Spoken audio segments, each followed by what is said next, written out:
All right, get ready, because we're going deep on something I know you've been curious about. How do you keep that spark alive, that desire in a long-term relationship? It's something that I think a lot of us wonder about. It's a great question, and it's one that we're going to really unpack using that lecture you sent, maintaining sexual desire in long-term relationships. It's a pretty in-depth look at the science and the psychology behind desire. Yeah, and it's not just about like the surface level stuff. We're going to tackle some of those controversial ideas too, right? Oh, absolutely. We're going to get into some of those more maybe challenging perspectives, but first, we really need to understand the basics. And the lecture starts by talking about this thing called the passion paradox. Okay, the passion paradox. So what is that exactly? It's this idea that, we all want the security and the comfort of a long-term relationship, but at the same time, there's this part of us that craves that excitement, that thrill of the chase, that tends to fade a bit over time. Yeah, I think we've all felt that at some point, haven't we? It's like you want the stability, but also that spark. Exactly. And the lecture really dives into the science behind all of this, even talking about this thing called the Coolidge effect, which sounds a little strange at first. Coolidge effect. I've never heard of that. What's that all about? So imagine this. A farmer notices that his prize bull is losing interest in, well, mating with the same cow over and over. But then when a new female is brought in, suddenly there's a surge of energy. Wait, are we really comparing human relationships to farm animals here? Well, not exactly. But the Coolidge effect illustrates how our brains are wired, how novelty plays a huge role in desire. It's this evolutionary thing, back in the caveman days, it helped ensure genetic diversity and all that. Okay, so it's not about like running off with every new person we meet. No, no, not at all. The point is that predictable routines can, over time, kind of dampen that desire a little bit. It doesn't mean routines are bad, but a relationship, like anything else, needs a bit of a shakeup sometimes. It's like listening to the same song on repeat. Eventually, you get tired of it, no matter how good it is. Right. And the lecture also goes into how hormones play into all of this. You've got dopamine, which is that feel-good chemical, the one that makes you crave chocolate, new experiences. Yeah, dopamine, that's the one that gets me every time. Exactly. And it's very much involved in those early stages of a relationship when everything's exciting and new. Then there's oxytocin. Oxytocin, isn't that the cuddle hormone or something like that? Yeah, you got it. It's associated with that feeling of bonding and attachment, that warm, fuzzy feeling you get when you're with someone you love. So we need both of those for a healthy relationship, right? Right. Dopamine for the excitement and oxytocin for the connection. Exactly. But the tricky part, and what we'll get into more later, is finding that balance. Because while oxytocin is great for building that strong bond, it can sometimes, how should I put this, dampen the initial chase that really fuels that early desire. Because everything becomes so comfortable and predictable. You got it. And that's where things start to get really interesting. So before we get into those strategies for, keeping things spicy, the lecture actually spends a good amount of time debunking some common myths about desire. These are things that we kind of just accept as true, but they might not be. Oh, I'm all about myth busting. So what's the first one on the list? Well, a big one is this idea that passionate sex just naturally fades over time, like it's inevitable. Oh, yeah. Like the honeymoon phase is just that, a phase, and then it's all downhill from there. Right. But the lecture cites all this research that shows, no, that's not necessarily true. Couples who make an effort, who prioritize intimacy and novelty, they can actually maintain really high levels of sexual satisfaction for a really long time. For how long are we talking? Like years, decades even. Decades. Okay, now that gives me some hope. So it's not just like a ticking time bomb. It depends on what we do in the relationship. Exactly. And that kind of leads into another myth that the lecture talks about. The idea that men have higher libidos than women. Ooh, yeah, that's a big one. I feel like that's been around forever. It has. And it's not true. The science doesn't back it up. Women's desire is just as strong. It's just influenced by different things. Like what kinds of things? Well, things like feeling emotionally connected, feeling safe and desired, even stress levels, all of that plays a role. So it's much more complex than just like men want sex more. It's about understanding all those different factors that come into play Right. for each person. Right. And then there's this myth about spontaneity being the key to good sex. Like, we just spontaneously rip each other's clothes off in a moment of passion. Oh, yeah, the movie version of romance. Mhm. But in reality, that doesn't always, I know, it can feel a bit forced sometimes, can it? Yeah, for sure. And the lecture actually makes the case that planning for intimacy can lead to to much more fulfilling experiences. Wait, so you're saying scheduling sex can actually make things hotter? Well, think about it. When you plan ahead, you build anticipation. You have time to get in the mood, to think about what you want. So it takes the pressure off and gives you more time to connect. Exactly. And it can actually be a lot more exciting than just waiting for that so-called spontaneous moment. Okay, I'm starting to see the logic here. Yeah. So we've busted some myths, which is great. But now I really want to know, like, what can we actually do to keep that spark alive? What are the practical things? Well, the lecture outlines several strategies, and the first one is all about cultivating what's called erotic intelligence. Erotic intelligence. Okay, that sounds a little intimidating. Is this like an advanced level relationship class or something? No, no, not at all. It's really about finding that balance, that sweet spot between closeness and, believe it or not, mystery. Closeness and mystery. How do those two go together? It's about fostering a sense of individuality within the relationship, having your own interests, spending time apart, even avoiding over-disclosure. So it's not about being distant. It's about having your own life, your own things going on. Exactly. And it's about allowing your partner to have that too, giving each other space to grow and explore.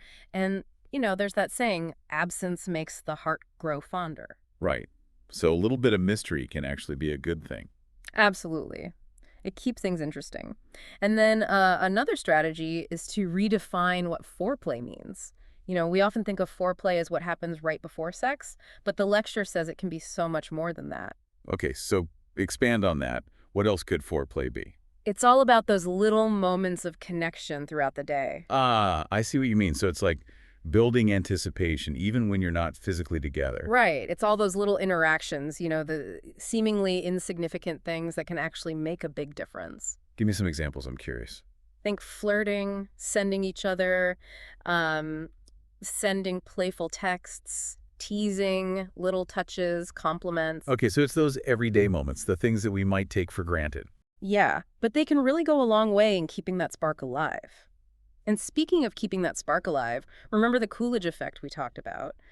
Well, the lecture really emphasizes novelty as a way to combat that habituation, to shake things up a bit. Okay, so we need to keep things fresh, keep each other guessing. Right. And that can be anything, traveling to new places, trying new things in the bedroom, even just trying a new restaurant. Date nights, Yep. but not just any date night. It has to be something that, like, pushes us out of our comfort zone a little bit. Exactly. Something that, starks that curiosity, that sense of adventure, reminds you why you fell in love in the first place. This is great advice. I'm loving this. What else does the lecture suggest? Well, this one might seem obvious, but it's important. Yeah. Manage stress and lifestyle factors. Things like stress, sleep deprivation, poor health, all of that can really take a toll on desire. Yeah, I mean, when you're exhausted and stressed, romance is probably the last thing on your mind. Totally. So the lecture suggests things like doing stress-reducing activities together, prioritizing sleep, making sure you're both taking care of your physical health. So it's about taking care of yourselves, both individually and as a couple. Right. You need that foundation of well-being to really, support intimacy and desire. This has been so insightful.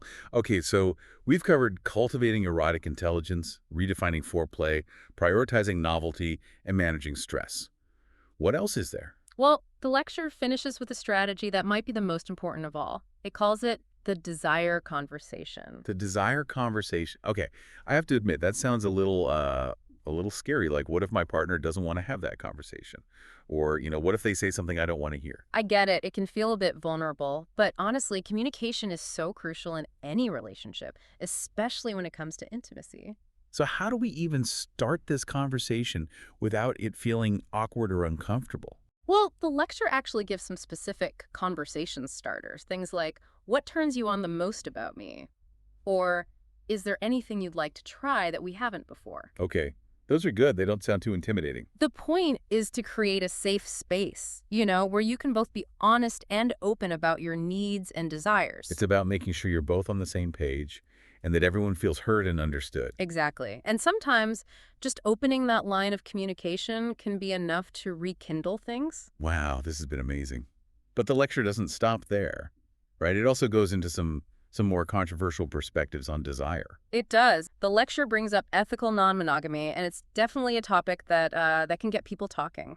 Ethical non-monogamy. Yeah, I've heard the term, but I'm not sure I fully understand what it means.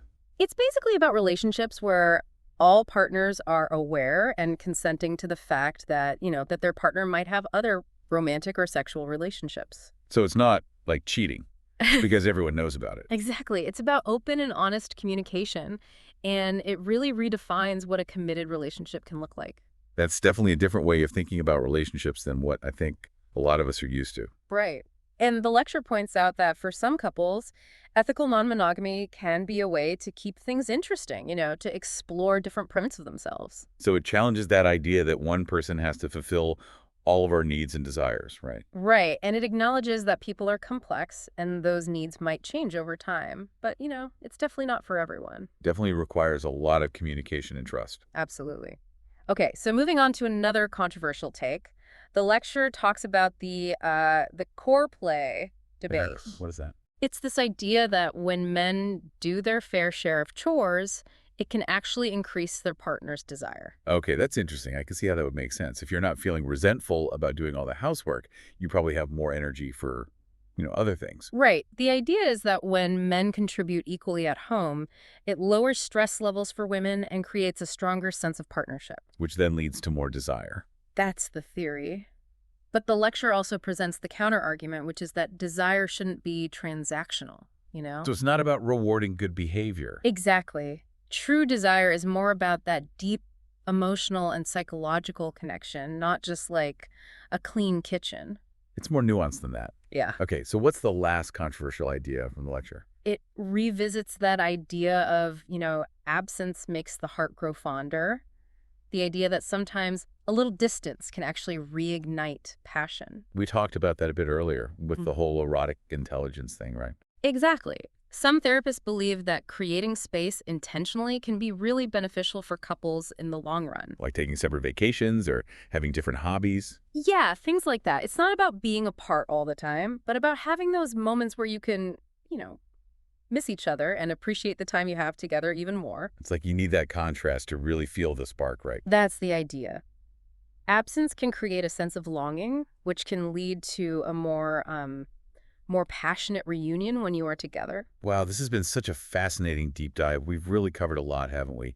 The science, the myths, the strategies, and even these really thought-provoking perspectives. We have. And I think the biggest takeaway is that, keeping desire alive in a long-term relationship is a journey, not a destination. It's an ongoing process that takes effort from both partners. Exactly. And it's about remembering that there's no one right way to do it. What works for one couple might not work for another. So it's about finding what works for you as a couple, being open to trying new things, and always communicating. Couldn't have said it better myself. Well, that about wraps up our deep dive into maintaining desire. We hope you found it as enlightening as we did, and that you feel equipped to create a more passionate and fulfilling relationship. And remember, the journey of keeping that spark alive is supposed to be fun, so enjoy the ride. That's great advice. Thanks for joining us on the deep dive, and we'll see you next time for another deep dive into a topic you're curious about.